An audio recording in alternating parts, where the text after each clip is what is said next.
pumped because Adley is on the Think Media podcast, founder of Viralish. She's done so many cool things, and right now she is crushing it on stages. We're in San Diego at Social Media Marketing World, and I'm excited to have you on the podcast. How's it going? It's an honor to be here. I'm so excited for your speech today. So I want to get into your story, do some other things as the conversation evolves, but let's get.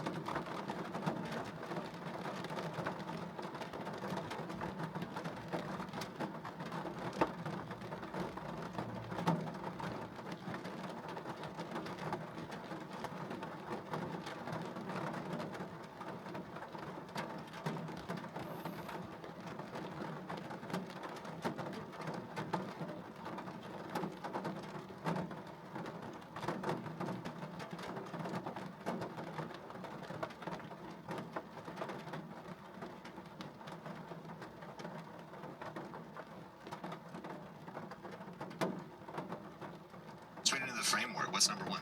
Yeah, get into the value.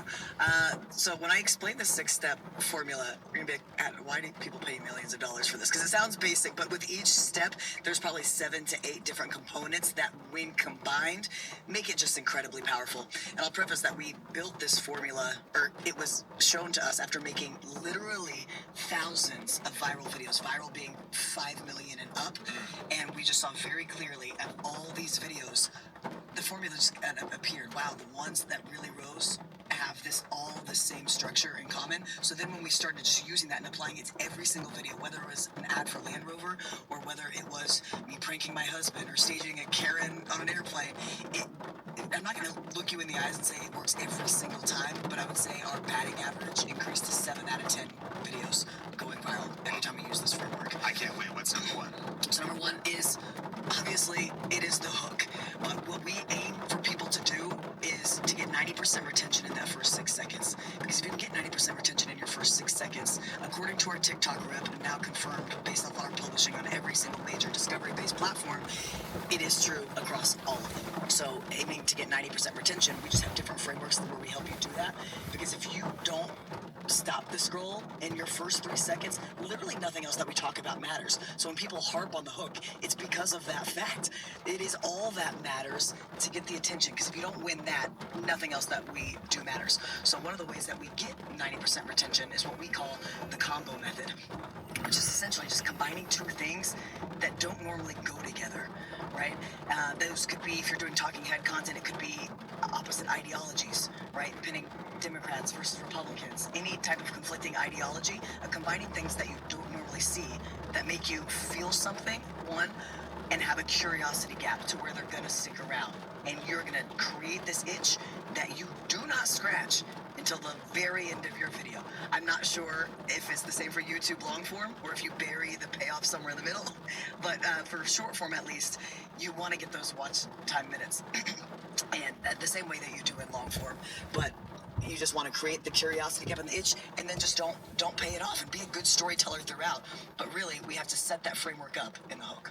That's so strong. Yeah, I think it's exactly right for YouTube long form, and I think what's interesting in long form is it's doing that, but then doing it multiple times.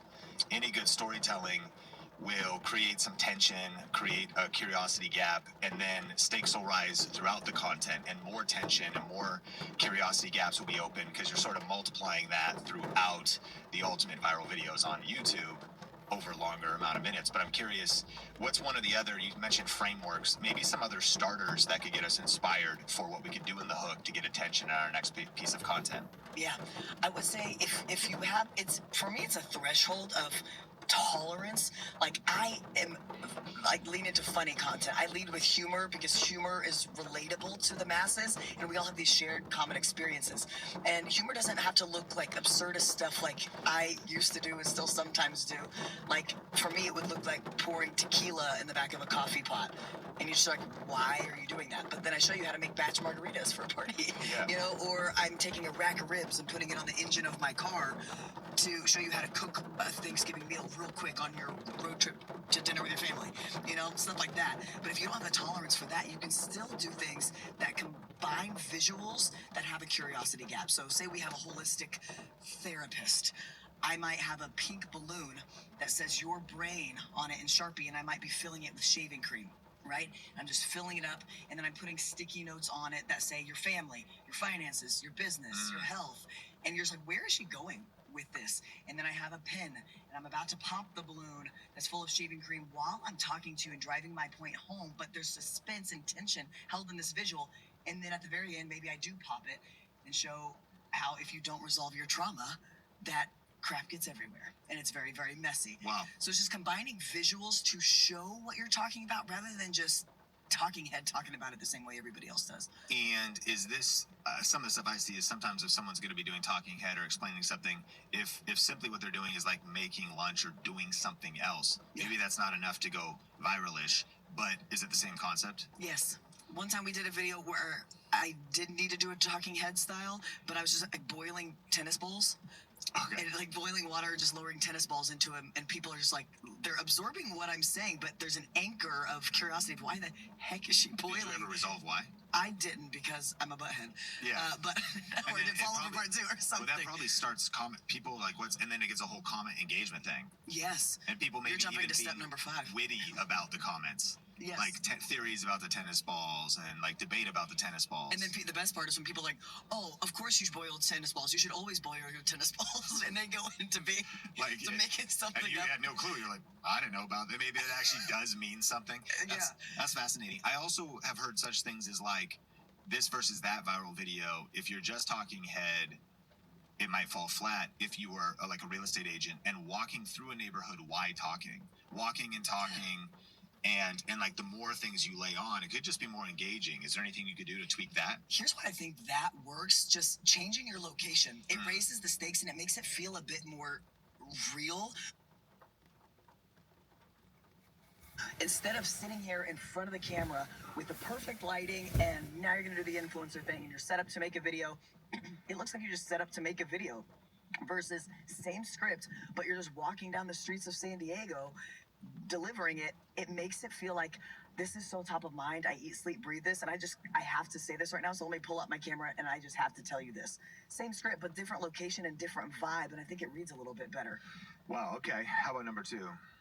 Number 2, so after your hook, if people make it through there, obviously we get into the body of it, the structure, the skeleton, and that is suspense. And suspense, in my opinion, is the difference between good creators and the best creators in the world, is your ability to hold suspense. And look at, I mean, this isn't anything different than we're used to seeing in sitcoms or your favorite movie, right? I use this example a lot because I love the movie Taken, and I think Liam Neeson is a total kick butt guy. But if he like rescued his daughter halfway through the movie, would we keep watching? No.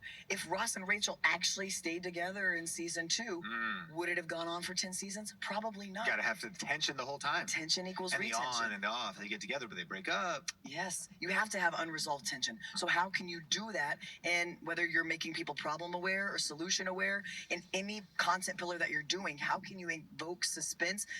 Not even just in the micro, not even in a single piece of content, which is very important, but how can you do it on the macro to where people just are invested in your business's story? They're invested in your story and what you're building. If you can evoke suspense and tension, that is sticky for people, and that's going to keep them sticking around. So before you make your next video, and as you're planning out your business and how you're storytelling yourself from the inside out, how can you evoke tension and suspense into your storytelling? So if somebody was like a CPA or an accountant and they're thinking about like, okay, I'm trying to get into content to get leads and sales, how do I get unresolved tension in like somebody that's doing financial services? So it depends on how you want to storytell yourself. So immediately, like Man in the Streets came to mind, but not everybody wants to do Man in the Streets. But what We is could that? do it Let's say that. Let's say we did that. like a Man in the Streets, like a street interview style or challenges. So think in these content buckets. So say you had a challenge and the CPA was doing how to maximize $100, and you could talk about investing, you can talk about all these different things, but give 3 people on the street $100 and go see who makes the most ROI out of it, and then teach principles from that. But you're showing.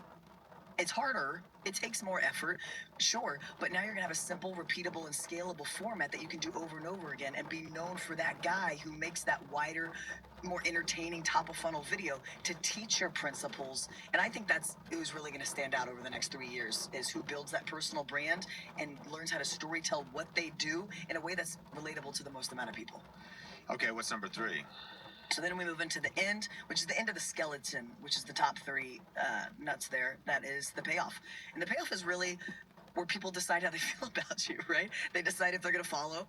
They decide if they're going to unfollow. They decide if they trust you a little bit. They decide if they're going to share with a friend or drop a comment, you know? And so that's your opportunity to win them over. And that's where you can make your call to action. But it's really the end of that itch I said I want you to scratch in the first 3 seconds. That's where you're going to scratch that itch. And you can have them follow for part 2 or just keep them invested in the story. So that's just the end of the skeleton where people And decide so how they feel. Liam Neeson does rescue his daughter, And he does. and that's the payoff. You did you still deliver a payoff when you were boiling the tennis balls, technically? Because you still kept a curiosity gap and tension going, but I mean, were you just teaching something practical and still had like a final point? I think there's, I guess 2 aspects to the payoff. One is it's just the end of your video. Yeah. You know, and it's where you sign off or you just have a call to action. But I left that anchor unresolved. Yeah. I did not say why I was boiling those tennis balls because I wanted to go into step number 5, which is engagement tactics and designing Okay. your comment section. Okay, so then let's keep moving. What's number 4 though? Number 4, we've got why am I blinking? Raising the stakes. So raising the stakes determine why somebody cares. Stakes determine why people care and how you're going to get a majority of people to watch your video that otherwise wouldn't. So there's 4 main ways that we raise the stakes. One is location, props, wardrobe, and casting. So if you and I are going to do a video, maybe people care. Like say it was a reuniting video and we're like, oh my God, Sean, I haven't seen you in 2 weeks. We're finally going to be reunited. Nobody cares. The stakes are low. But if it's a high school sweethearts who haven't seen each other in 50 years and they're old and adorable and going to be reunited, casting. Just change out the cast, same format. When someone in the Don't care military more. comes back, that's the headline, and Yes. it's like they're coming back after 5 years, and everybody watches. Wardrobe, Yeah. you know? Wardrobe and what? The reunited from The format. being 5 years. Yes. So you deployed. see how you have suspense built in there. You see how you have high stakes built in there. And these are just storytelling mechanisms that are age old, but we're just adapting them and how they show up for social. So location, I think, is the easiest for anybody to do just by changing the location. So, for example, we have like roofing people in our communities, and we say, "What are you doing on the ground and behind a desk? Get on the roof. You're on a roof every day. I want you to count shingles like they're dollar bills. Like, do something interesting that is visual and just change your location. Do it from the truck. Like, just be more interesting. Do it in the aisle at a supermarket instead of in your kitchen. Do it in the car. If you're gonna make a meal and show an ingredient, how these ingredients make up this really simple recipe, don't show me in your kitchen. Show me that you're doing it in a car when you only have 10 minutes and a lunch break to show how simple and easy this is. Right? And so just changing your location can make a world of difference. When you are encouraging individuals, like some of the objections that come up is like, okay, I actually can see this is practical, but I'm also kind of stressed because I'm busy. And like, I'm trying to just sit behind my desk and create content. And I can see the ROI here. Help me reconcile, 1, how quickly and efficiency or how much time I devote to this. And then 2, the ROI. Because I mean, the ROI of doubling your business and hiring help, or the ROI of more revenue and that you can reinvest and buying back your time. But help us understand that, because it's one thing to even have a few minutes to just record a Zoom and then chop it up and put it online or sit at your desk, but let alone get out there, get creative, film, all of that stuff. Yeah. I think sometimes low effort leads to low results, and sometimes it doesn't. It depends on, you can have a really low effort concept and it hit because you found how it resonates, and it was really simple, and you can make 30 in an hour, and that's great. We have a format I'm working on where I'm just going to go look like I'm flashing people and get the shocked faces, and when I turn around, it's positive messages, exposing positivity. I can do 30 of those in an afternoon. Yeah.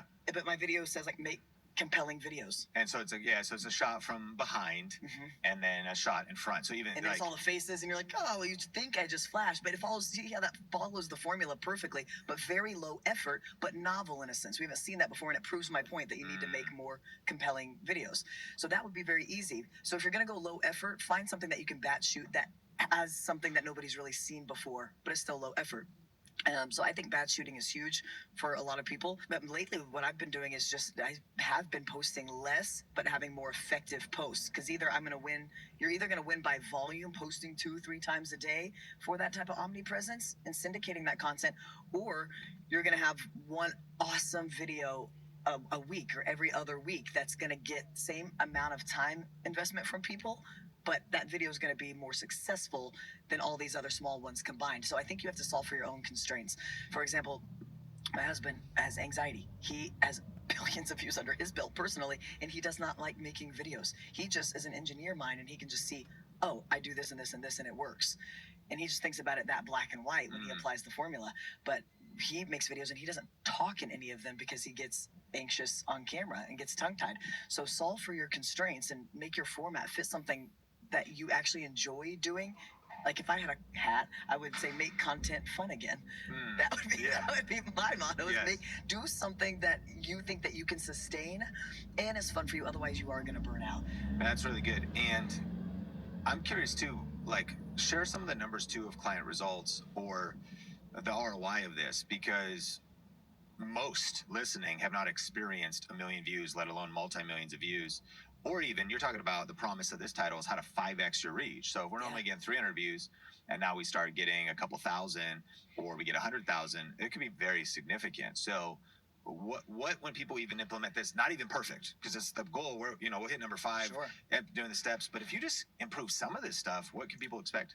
Oh my gosh. Sometimes we had a guy, it was his third video that he'd made trying the formula. First 2 were not executed the right way. The third one he posted, and he was tie-dyeing eggs or something for Easter. And I watched this video and I'm like, he didn't nail the hook and this is not going to do well. But I saw seconds 12 to 14. I was like, that's your hook. And I said, Michael, I don't even care if you take this down right now, but you're going to repost this. And I want you to just put seconds 12 to 14 on your first 2 seconds and repost it. That's it. You don't have to reshoot anything. Just restructure this video. And the first time it did 1,800 views, and now that made it to 3.6 million, I believe. Jeez. Just by changing that little thing. Yeah. That's just wild. a simple re-edit. Did you talk to Pat Flynn? Do you know him well? No, I don't know him at all. So Pat Flynn is a legend. We just did a conversation here on the Think Media podcast. We'll link it up in the show notes. He started a dedicated YouTube Shorts channel for Pokemon. And he's got a Deep Pocket Monster channel, long form. And this was new. He wasn't even into Pokemon. He got into it because of his kids. He has a whole smart passive income, kind of typical education for online business owners and stuff and people getting started. But started a whole new project, grew a YouTube channel, 1 million subscribers, but wanted to start a different format and started a shorts channel, vertical video only.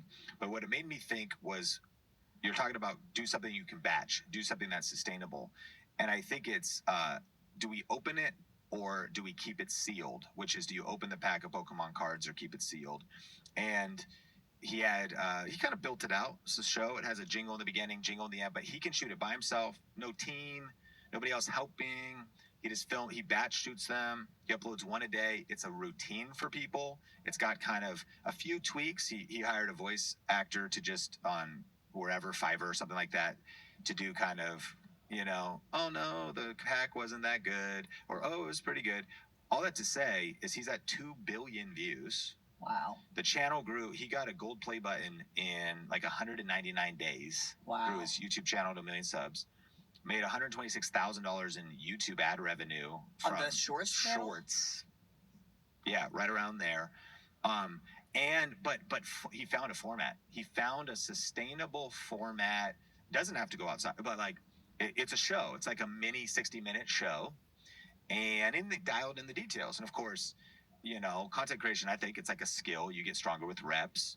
And he wasn't starting at scratch. He's got a lot of experience under his belt. But I just hope that encourages listeners to just think about these principles are powerful, and it may not be the first thing or the 6th thing you try, but by committing to this, you can build that strength. And I mean, you're 1 show away from 1 billion views. 1,000%. There's a kid of ours.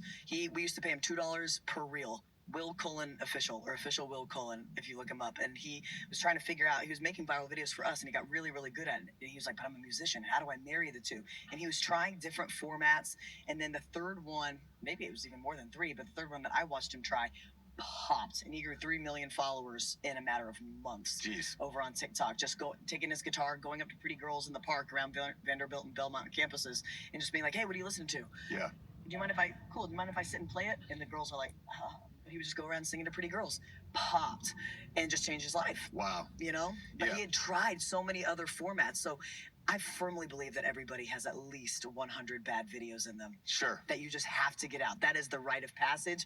And maybe it's even more than that. I heard the stat that you would probably know if it's true more than me, but it was YouTube saying anybody with over 1 million subscribers, the average videos that they had posted was over 1,000 videos before people got 1 million subscribers. Yeah, I think it was a study done by TubeBuddy, and it was crazy numbers. Like they studied people that hit 100,000, people that hit 500,000, people that hit 1 million, and it might have been over 1,000 videos or even over 2,000 videos if they got to 1 million subscribers. Which again speaks to the amount of reps. I think we get so self-reflective, and I've heard that what you just said is called the rule of 100. The rule of post 100 videos where you're counting uploads, not views. Beautiful. Like, let's just count uploads, not views, as our measurement for success, because this is our practice season. This is our find our voice season. This is our experiment and figure things out season. Yes, I love that. That's 1,000 tries, 100 tries and chances at bat. And you don't know if it's the 101st that could be the breakthrough. I have so many stories and times where I did not want to upload or did not want to shoot, thought the video was trash. You already know where I'm going with this. It popped. It was the video that you make when you are tired and you're exhausted and you just say one more. I'm just going to post it. Just do one more. I had $80,000 in my trash can once. Every day you want to start your YouTube channel is another day of missed opportunities and untapped potential. Here's the truth. YouTube reaches more 18 to 49-year-olds than all the cable networks combined. The opportunity is massive, and the Think Media team and I want to help you seize it. I'm excited to announce our YouTube 1K Challenge, a free 5-day event that will give you the exact blueprint to start and grow your YouTube channel in 2025. Whether you're an entrepreneur, business owner, or somebody ready to grow their personal brand, this challenge is your roadmap to success. To register, just go to tube1kchallenge.com. We're going to be doing one training session a day for 5 days, and you're going to learn how to get your first 1,000 subscribers and start earning real income. Insider strategies that make viewers want to click on your videos and keep watching. Multiple different ways to earn money from your YouTube channel, even if you have a small audience, and how to build an authentic personal brand that truly connects with people. But it gets even better. We are giving away prizes every single day of the challenge. You could win professional microphones, lighting kits, and premium content creation software. And during this challenge, you're getting access to the exact training that we offer in our $4,000 coaching program, but you're getting it completely for free, and you can start with just your smartphone. So if you're ready to turn 2025 into your YouTube breakthrough year, go to tube1kchallenge.com to register. That's tube1kchallenge.com, or click the link in the show notes or YouTube description to register for our upcoming challenge.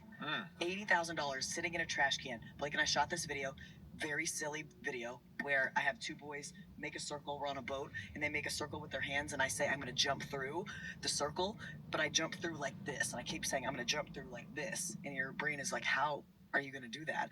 And then at the end, I just run, and I'm like, 1, 2, 3, and I just run, and I just push them both in their clothes.